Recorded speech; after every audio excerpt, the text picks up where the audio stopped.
അനിലേ അവിടെ രക്ഷപ്പെട്ടോ എതിർ പാർട്ടിക്ക് റിബൽ വന്നേക്കണ്. ആ നമ്മളെ കഴിഞ്ഞ ഭരണസമിതിയിലെ മധു മെമ്പറില്ലേ ആൾക്ക് തവണ സീറ്റ് കൊടുത്തിട്ടില്ല. ആളെ ഒറ്റയ്ക്ക് വേറെ മത്സരിക്കാൻ പോവാ. അതിൽ പറഞ്ഞ വിശേഷമാണ്. അപ്പൊ അവർക്ക് രണ്ട് സ്ഥാനാർത്ഥിയായി. രണ്ട് സ്ഥാനാർത്ഥി അവരുടെ വോട്ട് സ്പ്ലിറ്റ് ആവില്ലേ? അപ്പൊ നമ്മുടെ പ്രഭാവേട്ടൻ ഉറപ്പായിട്ട് ജയിക്കും. ഒരു പ്രശ്നമുണ്ട്. എന്ത് പ്രശ്നം? നാളെ മാറ്റണം. ആരെ പ്രധാനമന്ത്രിയാ? അതെങ്ങനെയാ? അതൊന്നും ശരിയാവില്ല. ആളെ പിടിച്ച് നമ്മള് പറഞ്ഞ ഇനിയിപ്പോ ആള് പിടിച്ചപ്പോ നമ്മളെ തല്ലൂലേ? ഞാൻ നിൽക്കുന്നുണ്ട്.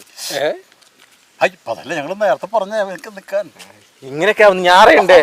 നമ്മുടെ ഭാഗ്യാന്ന് വിചാരിച്ചാൽ ഇനി എന്ത് ചെയ്യും? അല്ല പുള്ളി മാറുന്ന അവർക്ക് രണ്ട് സ്ഥാനാർത്ഥി ആവെന്ന് പറഞ്ഞിട്ടുണ്ടെങ്കിൽ ഞാൻ നിന്നേനില്ലേ. അല്ലാണ്ട് നമ്മളിത് പുള്ളിയൊക്കെ നിന്നെങ്കിൽ ശരിയാവില്ല. തോൽക്കെന്ന് പറഞ്ഞാ നീ മാറിയ അല്ലാണ്ട് പിന്നെ ആള് ഒരുപാട് പരിപാടികൾ നിങ്ങളൊരു കാര്യം ചെയ്യ്. ആളുടെ അടുത്ത് ചെന്നിട്ടേ ആള് വീട്ടിലുണ്ടാവും. ചെന്നിട്ട്